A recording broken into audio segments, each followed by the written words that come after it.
Part time అనుకోకండి. ఇంకొక 5 ఉన్నాయి. పీరియడ్ 1 month అయినా కానీ ఏదైతుందో ఓన్లీ బేసిక్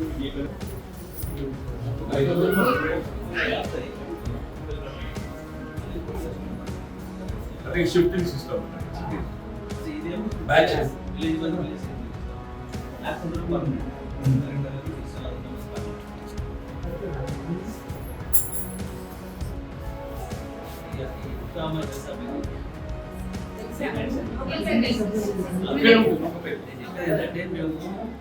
సెంటర్ చూస్తున్నాం.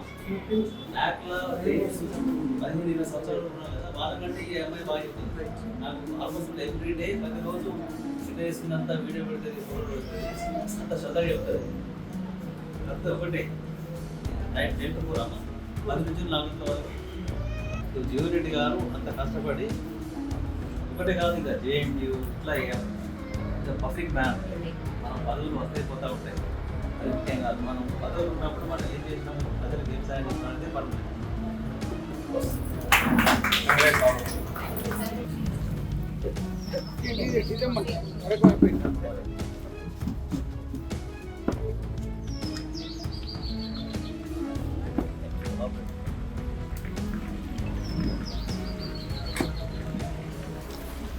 సార్ ఒక్క నిమిషం.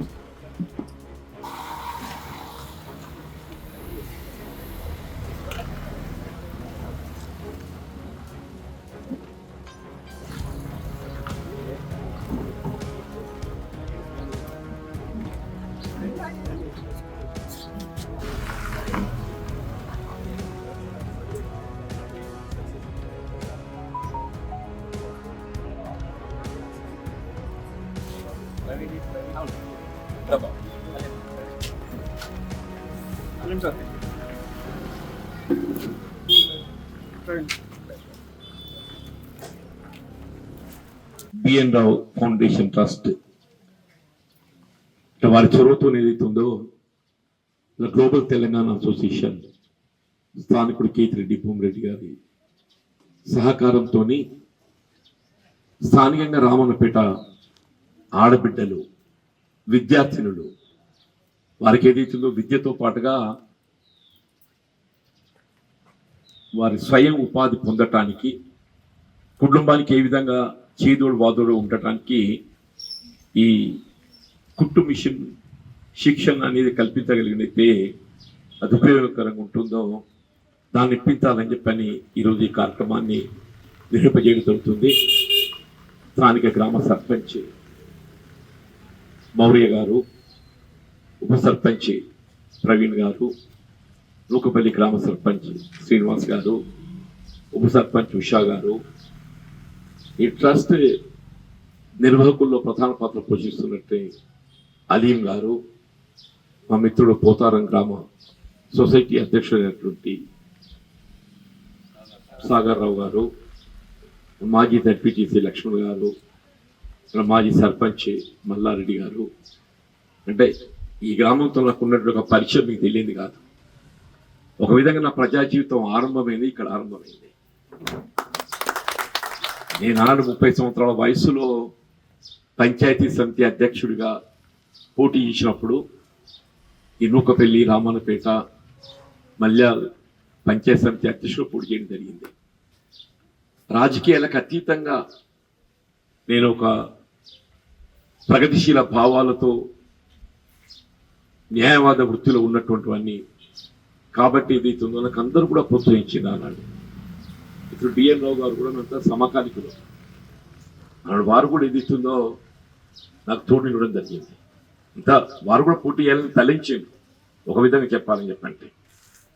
కానీ ఏదైతే ఉన్న పరిస్థితులలో జీవన్ రెడ్డి స్థానికంగా ఉంటాడు, ఆయనకు అవకాశం లభించగలిగినట్టయితే బాగుంటుందనే భావనతో వారు నాకు తోడు ఇవ్వడం జరిగిందమ్మా చెప్పండి. ఇవాళ ఈ రామన్నపేట, నూకపల్లి గతంలో ఈ ప్రాంతాన్ని శాసనసభ్యుడిగా ప్రాతినిధ్యం వహించడము, తదుపరి పట్టభద్ర నియోజకవర్గం శాసన మండలికి ప్రాతినిధ్యం వహించడం, ఈ గ్రామాలలో అభివృద్ధికి అంటే అప్పుడైతే త్రాగునీటికి తీవ్ర ఎద్దడి ఉంటుండే, ఇంటికి వెళ్ళి పైకి నీరు పంపింగ్ చేసే విధంగా కూడా కార్యక్రమం రూపొందించింది చెప్పండి. దాంతో మనం ఈ ప్రాంతం అంతా కూడా భూగర్భ జల మట్టం పెరిగి వచ్చి ఇప్పుడు పరిస్థితి బాగా మారింది. కానీ అదే మనం ఒకసారి ఒక 40 సంవత్సరాల క్రితం పోయినట్టయితే ఇదంతా గుట్టు ప్రాంతం అని చెప్పండి, తాగునీటి కొరకు కూడా అనేక ఇబ్బందులు ఎదుర్కొన్న ప్రాంతం అని చెప్పంటుంది. ఇవాళ వ్యవసాయం ప్రధానంగా కొనసాగుతున్నట్టు ప్రాంతం ఈ ప్రాంతం. అంటే కేవలం వ్యవసాయానికే పరిమితం కాకుండా భవిష్యత్తులో ఉపాధి నిమిత్తం వీళ్ళ ప్రభుత్వ పరంగా ఉపాధి కల్పన, ఉద్యోగ అవకాశాలు పొందటం ఒక భాగం. వీళ్ళ ప్రభుత్వ పరంగానే అందరికీ ఉద్యోగ ఉపాధి అవకాశాలు కల్పింపజేయడం అంటే సాధ్యమయ్యే పని కాదని. వీళ్ళ ప్రభుత్వ పరంగా ఏ మేరకు ఉద్యోగ ఉపాధి అవకాశాలు కల్పింపజేయడం జరుగుతుందో దానికి తోడు స్వయం ఉపాధి కూడా ప్రధానం అని చెప్పంటారు.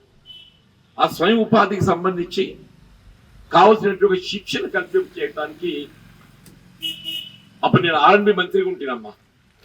మొత్తం ఉమ్మడి రాష్ట్రంలో ఏదైతుందో NAC శిక్షణ కేంద్రం, నేషనల్ అకాడమీ ఆఫ్ కన్స్ట్రక్షన్, మన తెలంగాణ ప్రాంతానికి ఏదైతే 3 రీజియన్లకు 3 ప్రధాన కార్యాలయాలు. అప్పుడు ఉమ్మడి ఆంధ్రప్రదేశ్ రాష్ట్రంలో ఏదైతుందో ఆంధ్ర, రాయలసీమ, తెలంగాణ ఎట్లా గుర్తింపు ఉంటుందో రాయలసీమది ఏదైతున్నదో పులివెందులు పెట్టడం జరిగింది అప్పుడు ముఖ్యమంత్రి రాజశేఖర్ గారు. అంటే ఆంధ్ర ప్రాంతాన్ని రాజమండ్రి దగ్గర ఇక్కడ పెట్టి మన తెలంగాణ ప్రాంతానికి వచ్చే వరకల్లా మన రీజన్ వరంగల్ కేంద్రంగా మనం భావిస్తాం. సరే అప్పుడు నేను R&B మంత్రి కూడా నాకు అవకాశం కలిసి వచ్చింది. వై నాట్ వి హ్యాబిటెడ్ జగిత్యాలని చెప్పని మన నూకపల్లి కేంద్రంగా ఇక్కడ మన కొంత ప్రభుత్వ స్థలం అందుబాటులో ఉంది, ఇక్కడ దాన్ని ఏర్పాటు చేస్తున్నామని చెప్పి అంటున్నాం. ఇక్కడ అనేక మంది నిరుద్యోగ యువతి వల్ల అక్కడ శిక్షణ పొందుతున్నారు. ఇది కుట్టు మిషన్ అనేది ఒక పార్ట్, వీళ్ళ కుట్టు మిషన్ అనేది ఒక పార్ట్.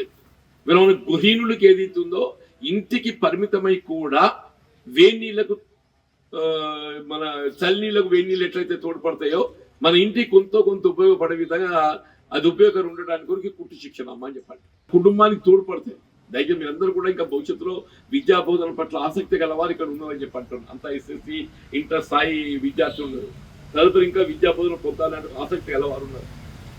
తదుపరి ఇంకా విద్యా బోధన ఆసక్తి ఏ విధంగా ఉన్నా కానీ మన ఇంటికి తోడ్పడే విధంగా ఈ శిక్షణ మనకు తోడ్పడతాయి. వీళ్ళ BN రావు గారు వీళ్ళ స్థానికుడు నూకపల్లి రామన్నపేట అంత ఒకటి రెవెన్యూ విలేజ్. నూకపల్లి రామన్నపేట ఏకీ రెవెన్యూ విలేజ్ है, గ్రామ పంచాయతీ अलग हुआ, మా రెవెన్యూ విలేజ్ తో ఏకీ है. మరి స్థానికుడు కాబట్టి ఆయనకు పుట్టిన గడ్డ మీద ఆసక్తి ఉంటుంది. ముందు ఏదైతే నూకపల్లి శ్రీనివాసే తనకు హుషారైపోయి నూకపల్లిలో పెట్టి, తర్వాత ఏదైతుందో నూకపల్లి పార్ట్ అయిపోయింది, రామన్నపేట కూడా స్థానికతనే కదా. అప్పుడు మౌర్య హుషారైపోయాడు, హుషారైపోయి బాపరెడ్డి వచ్చిండు. ఆయన విదేశాల్లో ఉపాధి పొందుతూ ఆయనకు సొంత గ్రామం మీద కొంత సేవ చేయాలనే దృక్పథం సంకల్పం కలిగి ఉండు. వీళ్ళ గ్లోబల్ తెలంగాణ ట్రస్ట్ వాళ్ళు ఏర్పాటు చేసిందో తన గ్రామాన్ని కూడా కొంత సేవ చేయాలనే భావనతోని వాళ్ళు దీనికి ఫండింగ్ చేయడానికి వాళ్ళు ముందుకు వచ్చినామని చెప్పంటున్నారు. అయితే వాళ్ళందరూ కూడా ఈ శిక్షణ నెల రోజులు అంటే నెల రోజులకే పరిమితం కాదు. నెల రోజులు అనేది మీకు బేసిక్స్ నేర్పిస్తారు. నెల రోజులు ఏదైతుందో బేసిక్స్ నేర్పిస్తారు అమ్మా అంటున్నాను. మీరు బ్లౌజ్ కట్టింగ్, స్టిచ్చింగ్, ఈ బేసిక్స్. ఈ బ్లౌజ్ కట్టింగ్ స్టిచ్చింగ్ అయిన తర్వాత దాంట్లో ఇంకా మనం ఇప్పుడు కారు డ్రైవింగ్ ఏదైతుందో ఒకసారి లర్నింగ్ లైసెన్స్ తీసుకుని మొత్తం ఒకటికే రాదు. మనం ఎంత నడుపుతుంటే అంత పర్ఫెక్ట్ అవుతాం. స్టిచ్చింగ్ కూడా మనం ఎంత చేస్తుంటే అంత పర్ఫెక్ట్ అవుతాం అమ్మ అని చెప్పి అంటున్నాను. ఇప్పుడు ఉషా గారు ఈ నెల రోజులు మీకు నేర్పించేది బేసిక్స్ నేర్పిస్తారు. తదుపరి ఏదైతుందో మీకు ఈ స్వింగ్ మిషన్స్ కల్పింపజేయడానికి ప్రభుత్వ పరంగా కూడా అవకాశాలు ఉంటాయి. స్వింగ్ మిషన్స్ కూడా కల్పింపజేయడానికి, ఆ స్వింగ్ మిషన్స్ కూడా కల్పింపజేయడానికి కొరకు మరి మన నరేంద్రరావు గారు అట్లాగే భూమిరెడ్డి గారు చొరవ తీసుకొని మనం ఇక్కడ ట్రైనింగ్ ఎంతమందిగా తెప్పిస్తామో వాళ్ళకి ఏదో విధంగా ఏదైతుందో కుట్టు మిషన్లు కల్పింపజేయగలిగినట్టయితే వాళ్ళని మనకు ఆదుకున్న వాళ్ళ అయితే నేను కూడా అందులో పాటు కాదలుచుకున్నాను అని చెప్పాను. రామన్నపేట నాకు కూడా ఒక విధంగా రాజకీయంగా అరంగేటం ఇక్కడికి వెళ్ళి నాకు అవకాశం ఇచ్చింది కాబట్టి నా వంతు పాత్ర కూడా నేను బాధ్యత పోషిస్తా. తప్పకుండా ఇక్కడ శిక్షణ పొందే వాళ్ళకందరికీ కుట్టు మిషన్లు కల్పింపజేయడానికి కూడా దాన్ని ఈ ఫౌండేషన్ ద్వారా ఆర్ అదర్వైజ్ ప్రైవేట్ ఏజెన్సీ ద్వారా ఏ విధంగా కల్పించే అటువంటి చొరవ తీసుకుంటామని చెప్పి అంటున్నా. ఈ శిక్షణలో నైపుణ్యం పొందే విధంగా మీకు జీవితం లోపల ఏదైతుందో భవిష్యత్తులో కుటుంబ పరంగా ఉపాధి పొందడానికి తోడ్పడే విధంగా కొంత శ్రద్ధతోని ఇందులో ఇన్వాల్వ్ కావాలని చెప్పని నేను మరీ నేను మిమ్మల్ని అందరినీ కోరుతూ నాకు అవకాశం కల్పించేసినందుకు ధన్యవాదాలు చెప్తూ సెలవు తీసుకుంటున్నా. జై హింద్, జై తెలంగాణ. కుట్టు శిక్షణ కార్యక్రమానికి వచ్చిన మన ముఖ్య అతిథులు జీవరెడ్డి గారికి, కేతిరెడ్డి బాపురెడ్డి మన భూమిరెడ్డి గారి అబ్బాయి అమెరికాలో ఉంటాడు. ఆయన గ్లోబల్ తెలంగాణ అసోసియేషన్కి ప్రెసిడెంట్. వారు ఈరోజు ప్రోగ్రామ్ స్పాన్సర్ చేయమన్నారు. వారికి మా బిఎండా ఫౌండేషన్ కోశాధికారి డాక్టర్ అలీ, నూకబెల్లి సర్పంచ్ శ్రీనివాస్, సాగర్రావు గారు, లక్ష్మణ్, మా మౌర్య, ఈ ఉషా ఒకసారి నిల్చోయాను. ఉషా అని మా నూకబెల్లి ఉప సర్పంచ్, అట్లాగే వీళ్ళకి కుట్టు శిక్షణ ఇచ్చే ట్రైనింగ్ కూడా మేనేజ్మెంట్, వీళ్ళు ఆరాధ్య మేనేజ్మెంట్ స్వప్న అండ్ మౌనిక, ఇంకా అందరూ మహిళలందరికీ కూడా ప్రత్యేక ధన్యవాదాలు. అయితే మా ఫౌండేషన్ గురించి మేము ఇప్పుడే కాదు, ఎప్పటి నుంచో దాదాపు 8 సంవత్సరాల వస్తుంది మేము వైద్యపరంగా విద్యాపరంగా చేస్తూ ఉన్నాం. ఈ మధ్యలోనే ఈ న్యాక్ ద్వారా ఈ కుటుంబేషన్ ప్రోగ్రాము, తర్వాత ఈ భవన నిర్మాణ కార్మికులకు శిక్షణ చేపట్టాము. వాటి గురించి మా అలీం గారు మంచి అచ్చమైన తెలుగులో స్పష్టంగా మాట్లాడతారు. అయితే నేను మాట్లాడాల్సింది ఏంటంటే ఇద్దరి గురించి మాట్లాడాల. మొట్టమొదట మౌర్య సర్పంచ్ పాపం అడగగానే తప్పకుండా చేద్దాం బాబు అని చెప్పారు. అయితే ఈ న్యాక్ అనేది ప్రెస్ వచ్చిందా, నేషనల్ అకాడమిక్ కన్స్ట్రక్షన్ అనేది మన నూకబెల్లిలో ఉంది, మీ అందరికీ తెలుసు కదా. ఇందిరమ్మ ఇళ్ళ వెనుక ఉంటుంది పేదగా 10 ఎకరాల్లో.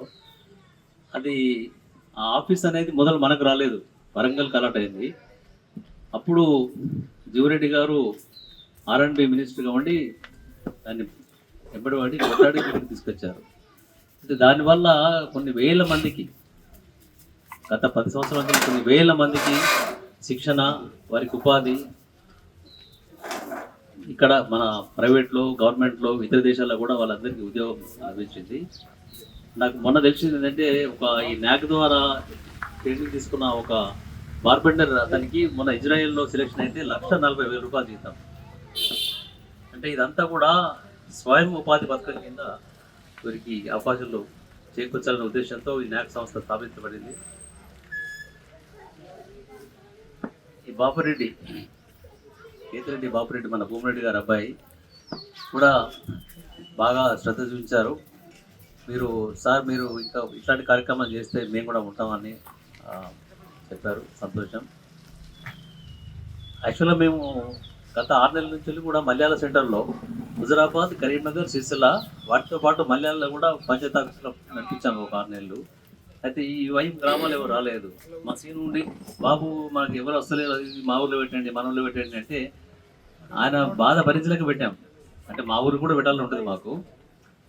దాని తర్వాత ఈ రావణపేట కూడా మేము ప్లాన్ చేసాం. బట్ ఇది అదే సమయంలో మన బాపురెడ్డి గారు ముందుకు రావడం, నేను కూడా దీన్ని స్పాన్సర్ చేస్తా బాబు అంటే ఓకే. ఇది కనీసం ఒక 2 నెలలన్నా, ఎందుకంటే చుట్టుపక్కల కూడా రావాలి లేడీస్. ఈ పేద మహిళలకు పేదతనం అనేది మనం చేసిన తప్పు కాదు, అది ఈ దేశంలో ఉన్న రాజకీయ వ్యవస్థ మాకు తప్పదు. సో పేదతనం అని మనం ఏం అనుకునే బాధ ఉండదు. 20-25 years బ్యాక్ తను బై ఎలక్షన్లో నిలవడు ఇప్పటికీ గుర్తు నాకు. ఈ రోడ్డు యువతల మండలాలన్నీ మీ కొరకు క్యాంపెయిన్ చేసినామే అప్పుడు టీనేజ్ మా టైంలో, నేను అంటే వేరే అమెరికా పోకముందు. Thank you for attending this event and BN Rao foundation, BN Rao గారు ఈ ఆపర్చునిటీ తననే. సో తన అంటే ఎంకరేజ్మెంట్ కానీ, ఆ ఉత్సాహం కానీ ఈ ఏజ్లో నేను అంటే ఐఎమ్ వెరీ హ్యాపీ అండి, అంటే the way you are doing. So sorry, నాకు కొంచెము 25-30 ఏళ్ళు అవుతుంది, తెలుగు ఇంగ్లీష్ అన్నీ మిక్కి కొట్టాల్సి వస్తుంది. సో అక్కడ ఇక్కడ అంతా తిరుగుకుంటూ, సో అందరూ సర్పంచ్ మన మౌర్య తమ్ముడు, so thanks for the opportunity. Nukapalli sarpanch Sagar Rao గారు, సో అందరం కలిసి ఎదిగాము, అందరము క్రికెట్, ప్రవీణ్ అండ్ మన లక్ష్మణ్ గారు అందరూ. సో అంటే లాట్ ఆఫ్ అంటే మెమరీస్ ఎన్నో ఉన్నాయి. చిన్నప్పటి నుంచి పెరిగినాము, ఇక్కడ గాలికి తిరిగాము, రోడ్ల పంట తిరిగాము, గల్లీలలో. అప్పుడున్న ప్రేమలు, ఆప్యాయతలు మేము ఎప్పుడైతే ఇక్కడ నుంచి వెళ్ళామో మా బ్రెయిన్ అక్కడనే ఆగిపోయింది. వచ్చిన ప్రతిసారి నాకు షాకింగ్ లాగా అనిపించుకుంటూ కొంచెం సంతోషము, అందరం కలిసినామని కొంచెం బాధతో వెళ్తుంటాము. సో అంటే మనకు నాలెడ్జ్ రావాలంటే, తెలివి రావాలంటే ఉన్న ఊర్లో నుంచి సిటీకి వెళ్ళాలి, సిటీ నుంచి పెద్ద సిటీకి వెళ్ళాలి, పెద్ద సిటీ నుంచి అంటే అందరికీ ఆపర్చునిటీ రాదు. కానీ మనకు వెనకట సామెత ఉంటుంది, కొందరు తిరిగి చెడిపోదు, కొందరు తిరిగి చెడిపోతారు అని చెప్పేసి. సో మనకు ఎంత బయట అంటే నాలెడ్జ్ ఉంటే అంత బెటర్. బయటకు వెళ్ళినా కొద్దీ మనం ఏ రకంగా బతుకుతున్నాము, మన ఆరోగ్యం ఎట్లా ఉన్నది, మన డెవలప్మెంట్ ఎట్లా ఉన్నాయి అనేది ఎట్లా బయటకు వెళ్తే అట్లా, లేకపోతే బావిలో కప్పలేక ఇట్లనే ఉంటాం. సో మేము అంటే ఈ ఇనిషియేషన్ ఎందుకు తీసుకున్నామంటే, ఇప్పుడు మనం పక్కన కంట్రీ మేము అన్ని చూస్తాం, అన్ని కంట్రీలు అమెరికాలో అన్ని వరల్డ్ నుంచి వచ్చే కంట్రీలు అన్నీ ఉంటాయి. కాబట్టి మన కంట్రీ ఏ లెవెల్లో ఉన్నది, పక్క కంట్రీలు ఏ లెవెల్లో ఉన్నాయి, మనం ఇక్కడ చెప్పడము 100 చెప్తారు జనాలు, మనం సూపర్ ఉన్నామంటాము, వాళ్ళు నెంబర్ 3 అంటారు, నెంబర్ 4 అంటారు. ఇప్పుడు అగ్రికల్చర్ తప్పితే మనకు వేరే అంటే బాగా చదువుకున్న వాళ్ళకు ఒక రకంగా, ఇంటర్మీడియట్ 10th వరకు ఒక రకంగా. సో ఇంతకుముందు ఐటీఐ ఉండేది, అది చాలా మంచి ప్రోగ్రామ్ యాక్చువల్. అది ఎందుకో క్లోజ్ చేశారు గవర్నమెంట్ కానీ, but that is a good one యాక్చువల్గా. సో అలాంటివే ఇప్పుడు ఈ కుట్టు మిషన్లు కానీ, బిల్డింగ్ కన్స్ట్రక్షన్ కానీ, ఇది చాలా ఇంపార్టెంట్. ఇప్పుడు అమెరికాలో చూసుకుంటే ఒక షాపుకి వెళ్తే 190% వస్తువులు చైనాలో తయారు చేసినవి ఉంటాయి. మన పాపులేషన్ ప్రతి మచ్ వాళ్ళకు క్లోజ్గా ఉన్నాము, లేదంటే ఇంకా వాళ్ళని దాటేస్తున్నాము. మనము ఆ దశగా ఇప్పుడు గవర్నమెంట్లు ఏ గవర్నమెంట్లు అయినా కానీ ఎడ్యుకేషన్ సైడ్తో పాటు మ్యానుఫ్యాక్చరింగ్ ఈ ఏమంటారు తయారీ రంగాన్ని చేసేదానికి ఎంకరేజ్ చేయాలి. సో మనకు ఒక్క వ్యవసాయం మీద ఆధారపడితే ముందు చాలా కష్టమవుతాయి. మనకు పాపులేషన్ పెరుగుతుంది. ఇప్పుడు ఇంతకుముందు కంప్యూటర్ బతికే వాళ్ళం, కంప్యూటర్ కూడా తగ్గిపోతుంది. ఏ తోటి ఏమవుతుంది, దానిలో కూడా జాబ్స్ తగ్గిపోతున్నాయి. సో మనకు ఉన్నదల్లా ఇట్లాంటివి ఇప్పుడు మ్యానుఫ్యాక్చరింగ్ సైడే నేర్చుకొని ఆ సైడు మీరు ఒక గవర్నమెంట్ దగ్గర మీరు సహాయం తీసుకోకుండా మీరే గవర్నమెంట్కి హెల్ప్ చేసే సిచ్యువేషన్కి రావాలి. ఇక్కడ అన్ఫార్చునేట్గా ఏమవుతుంది అంటే ప్రతిసారి గవర్నమెంట్ ఈ పథకాలు ఆ పథకాలు అని చెప్పేసి ఎలక్షన్లలో అది పెద్ద ఎజెండాగా పెట్టుకొని చేస్తారు. అది తప్పు, అది యాక్చువల్గా. సో మనము గవర్నమెంట్కి ఏమి ఇస్తాం, ఇప్పుడు మనం జీవితంలో పుడతాము, చచ్చిపోతాం, ప్రతి ఒక్కరు, డబ్బులు ఉన్నోడు లేనోడు. పుట్టినప్పుడు ఏం చేయాలి, మనము పుట్టిన దానికి మనం ఈ దేశానికి ఏమి ఇచ్చిపోతున్నాము చచ్చిపోయేటప్పుడు అన్నది అది చూసుకోవాలి మనం. అలా కాకుండా నాకు గవర్నమెంట్ రేషన్ కార్డు ఎందుకు ఇస్తలేదు, లేకపోతే ఆ పథకం ఎందుకు ఇస్తలేదు, అలా చూసుకుంటా పోతే ఎన్ని రోజులు అడుక్కుంటుంటాం. అంటే డబ్బులు లేనప్పుడు గవర్నమెంట్ హెల్ప్ తీసుకోవాలా, తప్పులేదు, మంచిది.